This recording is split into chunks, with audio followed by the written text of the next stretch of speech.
recommendation and I signed for a 6-month preventive suspension of the Sergeant at Arms of the Acting Sergeant at Arms of the Senate, Mau Aplasca. Mukhang nabaliktad pa yung pangyayari, mga kababayan. Dahil kung sino pa yung binantayan, sinecured ang kanyang sariling teritoryo, abay siya pa ngayon ang may kasalanan. Siya pa ngayon ang binigyan ng 6 months preventive suspension.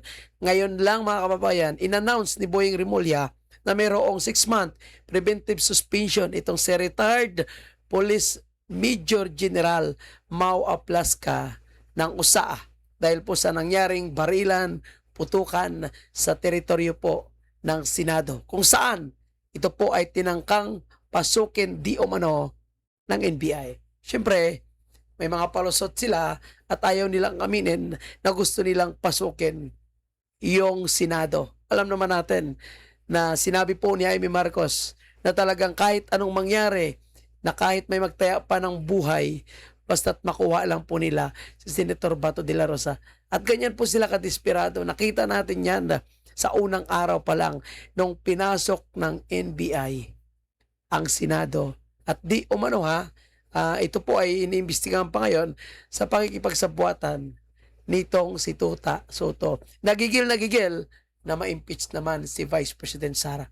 Alam naman natin, ang punot dulo nito ay ang impeachment ni Vice President Sara. At syempre, yung gigil nila na mapakulong si Senator Bato de la Rosa. Kasi nga, kabawasan yan sa suporta, alyansa ng mga Duterte. At kita naman po natin, mga kabayan, kung sino yung nasa Senado, nagigil, napapagsakin pa yung mga Duterte at ang mga kaalyado. Pero tandaan natin, mas maraming Pilipino ang sumusuporta sa mga Duterte kaysa mga politiko na magnanakaw, lalong-lalo na itong mga nagpa-impeach din kay Vice President Sara. And of course, Boying Rimulya, ginalaw na ang baso, ginamit na po yung kanilang kapangyarihan. Ito, pakinggan nyo. To announce that there was a recommendation and I signed for a 6-month preventive suspension of the Sergeant at Arms of the Acting Sergeant at Arms of the Senate, Mau Aplasca, for what happened the other night, and it's just it's a preventive suspension meant to make things easier for us to get to the bottom of things. Kinakailangan kasi na mapag-aralan yung pangyayari na naganap sa Senado nung 13 ng Mayo, nung gabi, at madaling araw kahapon lang yun, madaling araw kahapon, kung saan nagkaputukan at tila tumakas sa protective custody ng Senado si Senator Bato de la Rosa na mayroong warrant of arrest galing sa ICC. At yun ang mahalagang balita na inaanunsyo ko ngayon sa inyong lahat. Una, mga kababayan po natin, sinabi po ng legal counsel ng PDP at ang abogado po ni Senator Bato de la Rosa na hindi po siya tumakas. Dahil unang-una, wala naman siyang warrant of arrest sa ating local authority. And of course, ayan na, maglabas na ng TRO at meron siyang 72 hours. So that's 3 days, no, para sagutin itong hinihingi niyang TRO. And now, sabi nga ni Senator Cayetano, Senator Bato bilang senador ay binibigyan nila ng proteksyon bilang senador. So kung gusto niyang umalis, wala silang magagawa. At the same time, ganon din po yung miyembro ng USAA.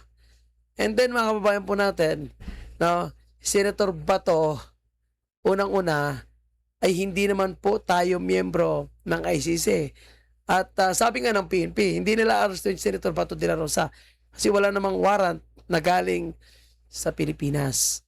And then itong NBI, gigil na talagang sobra po yung kanilang panggigigil na makuha si Senator Bato de la Rosa. Kaya ang tanong po natin, sa magkanong kadahilanan, ilang malitang kadahilanan ba bakit gigil na gigil po sila na arestuhin Senator Bato de la Rosa. And of course, now Senator Robby Padilla, Alan Peter Cayetano, retired Police Major General Mao Plasca, yung kanilang tinatarget ngayon. And tingnan mo ha, napakabilis po ng aksyon ni Boyeng Rimulya kapag ang pinag-uusapan ay kaalyado ng mga Duterte o yung hindi kongresista. Pero tingnan nyo, yung mga involved po, mga kababayan po natin, sa flood control project, ano nangyari? Diba? Ano nangyari ngayon kay Martin Romualdez? Ano nangyari kay Saldico? Napapauwi nyo pa. Nasaan na po yung sinasabing mga involved sa flood control corruption? Diba? Ang lahat ng ito, sa totoo lang mga kabayan po natin, is flood control corruption. Corruption ang ugat nito eh. Kaya nagkagulo yung ating bansa dahil sa kanilang ginawang pagnanakaw. At dahil sa takot nila na sila ay makulong, dapat i-eliminate nila yung mga Duterte. Dapat tanggalin nila yung mga kaalyado para hindi makaupo yung mga Duterte. Ganito po. At lahat ng mga nagsalita ngayon ay pilit nila isa-isang pinapatahimik. Pulis, sundalo, halos gusto nila kontrolin. Diba?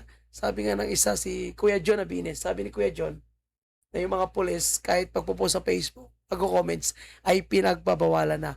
Kasi gusto nga nila makontrol lahat. And ganito kabilis. Dahil ikaw ay acting, no, in charge ng USAA, ganun na kabilis mag-announce na mayroon ka ng 6-month preventive suspension. Pero yung mga kongresista na mga magnanakaw, which is trilyon ang ninakaw sa kaba ng bayan, yung mga nasa gobyerno, yung mga miyembro ng cabinet secretary ni Bongbong Marcos, ang tagal nilang umaksyon. Diba? Ang bilis ng aksyon ni Boyeng Rimulya. Sapagkat kinakailangan kumilos tayo sa bagay na ito. Kano po katagal? Microphone, please. 6-month microphone. Good afternoon po, Isa Umali po from DCWB. Ano po katagal yung preventive 6 suspension? months. 6 months. And nakausap nyo na rin po ba si Senator Sergeant at Arms Aplaska? Hindi ko pa kinakausap. At, pero pinadala ko na ang order sa Senado para matanggap nila kagad sapagkat ang usapang ito ay napakaseryosong usapan. Sa isang opisina na itinatag ng ating saligang batas, ang mga pangyayaring ito ay hindi katanggap-tanggap. Lalo-lalo na na siya ay gumaganap bilang Sergeant at Arms at siya pa nagpaputok unang putok ng baril. How about yung mga NBI agent? How about si Matibag? Di ba? And Trillanes, no? Bakit hindi naimbestigahan si Trillanes? Bakit napunta pa sa mismo yung nagbibigay ng protekta sa kanyang bahay? Alam ko mga kababayan po natin, no? Na alam din nila kung ano ang katotohanan at alam nila kung ano ang tama. Pero dahil nga po, sabi nga natin, sila ngayon ay nabibingi na, nabubulag na dahil sa pera. At ito pa, ha? Dahil sa pagpalit ng liderato, alam nila may hirapan po silang ma-impeach si Vice President Sara. Tinatakot na ngayon, di umano, yung mga ilang senador. Grabe, no? Hindi lang yan, no? In-announce na rin ni Erwin Tulfo na may posibleng pagbabago ulit sa liderato ng Senado. So, mukhang magkakaroon daw po muli ng panibagong kodita. At sinasabi yan ni Mr. Bendalo, itong mga Tulfo, mga kababayan po natin, na napakatahimik sa usapin po ng korupsyon. Napakatahimik sa mga korupsyon na nangyayari sa ating bansa at itong ginagawang panggigipit ng administrasyon ni Bongbong Marcos. At syempre, yung crisis, mukhang walang pakialam yung mga taong ito dahil malaki po ang kanilang pakinabang, lalong-lalo na nung nakaraang eleksyon na sila po ay kasama sa alyansa ng nabubulok na Pilipinas ni Bongbong Marcos. Hindi sila matatahimik, hindi sila nananahimik at pilit di umano na tinatakot ang ilang senador, mga kababayan, para pumanig sa kanila. Ang ilang senador, sino-sino nga ba yung mga senador na kanilang pilit na tinatakot ngayon at gustong lumipat sa kanilang kampo? Siyempre yung mga kapatid na Bilyar. Yan po ang pilit na kinukuha nila ngayon. Yung magkapatid na Bilyar, itong si Loren Ligarda, at si Pia Cayetano. Ito ini-encourage nila ngayon. Kasi alam nila yung siyam na yon ay solid talaga. So ito yung kanilang ini-encourage ngayon. At may mga pananakot na daw po ngayon at ginagamit na ni Bongbong Marcos, ginagamit na umano ng administrasyong ito yung kanilang resources para matakot yung mga senador na ito. Itong mga senador na ito, alam naman natin may paninindigan. Alam naman natin yung mga senador na ito ay kayang lumaban, lalong-lalo na sa usapin po ng mga legal sa mga kaso na ipafile sa kanila. And tandaan po dapat ng mga senador na wag sila gumaya sa ilang mga kongresista na mga mukhang pera kasi mamamarkahan po sila. Minarkahan na po ng sambayan ng Pilipino ang 255 na mga kongresista. Dapat wag sila pumayag na masama pa sa mga markado ngayon na nasa Senado. Kasi, alam mo, sabi ko nga sa mga nakakausap ko hindi mo kailangan na maging Duterte supporters para makita yung mga kabaluktutan na nangyayari sa ating bansa, particularly sa corruption. Di ba? And now, paano magkaroon ng pananagutan sa flood control kung puro cover up ang ginagawa sa investigation?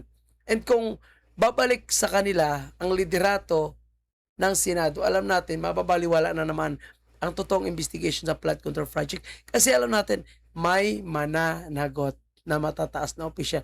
And malaking posibilidad na mababanggit na naman ang pangalan ni Bongbong Marcos na siyang tinuturong pinaka-mastermind sa korupsyon na nangyayari sa ating bansa. Pakinggan natin ang sinasabi dito. Erwin Tulfo na posibleng magkaroon ulit ng pagpapalit ng liderato sa Senado kung may mahihikayat na pumanig sa minorya. Sa panayam ng programang Good Morning Kapatid. Diba?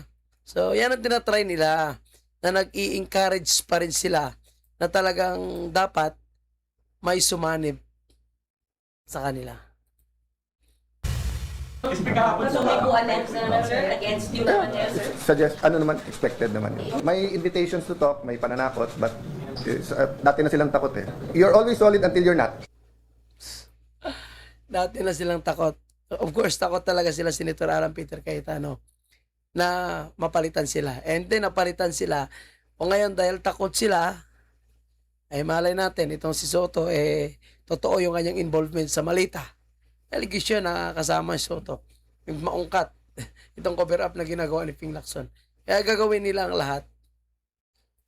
Pero, pwede daw very manipis. So manipis. 13-9 to abstain. So, ibig sabihin, pag nag-abstain daw, sabi parang no na rin, parang ang vote. So, parang 13-11. So, mga ulol talaga itong mga magkapatid na tulpo, mga kababayan po natin. Hindi rin nila kayang lumaban ng patas. Hindi rin nila kayang manindigan kung ano ang tama. Magaling lang sa usapin ng kabitan, problema ng pamilya. Pero pag problema ng bansa, particularly sa corruption, tahimik at ayaw magsalita. Laging, laging play safe. Diba? And tingnan natin, mga kababayan po natin, manipis man kung manipis. Pero pagdating ng eleksyon, taong bayan pa rin ang magdedesisyon. And tandaan natin, maraming senador na kilala na hindi nanalo noong nakaraang eleksyon. Marami yung malalaki na yung kanilang pangalan pero hindi nanalo noong nakaraang eleksyon dahil sila po ay markado nga sa usapin ng korupsyon. At kung talagang gusto nila matama yung mga nangyayari sa ating bansa, dapat manindigan sila. Doon sila sa tama. Huwag yung usapin ng pera, huwag sa usapin na natatakot po sila dahil may posibleng kaso or anong nakaambang sa kanila. So, diyan natin malalaman, mga kababayan po natin. And, ngayon, nakita nyo, ang ginawa po ni Boyeng Rimulya kay General Mao Aplaska. Imbis na unahin yung mga taong involved sa usapin ng korupsyon, sa flood control, mas inuna po yung in charge ng Sergeant at Arm ng Senado. Imbis na yung NBI, dahil sila naman yung unang nangimasok sa Senado, which is foreign court, yung foreign warrant of arrest, which ICC yung dala nila, hindi local court. So, dapat sila yung naunang suspinduhin, dapat sila yung imbestigahan. Ngayon, nabaliktad pa. And ako naniniwala ko sa leadership, sa kakayanan ni Senator Alan Peter Cayetano, na kaya niyang manindigan. And sa mga ito, sa mga senador na ito, na dapat hindi sila magpapatakot. Ano lang yan eh, temporary lang yan, yung power ng temporary lang yan eh. Pero yung dignidad mo, yung pagkatao mo, is habang buhay po yun, na magiging tatak sa'yo. Parang nangyari po sa impeachment, mga kababayan po natin. Yung mga pumirma sa impeachment, markado yung mga yan, nakamalita yan, mukhang pera yan, nakatanggap yan ng malaking budget.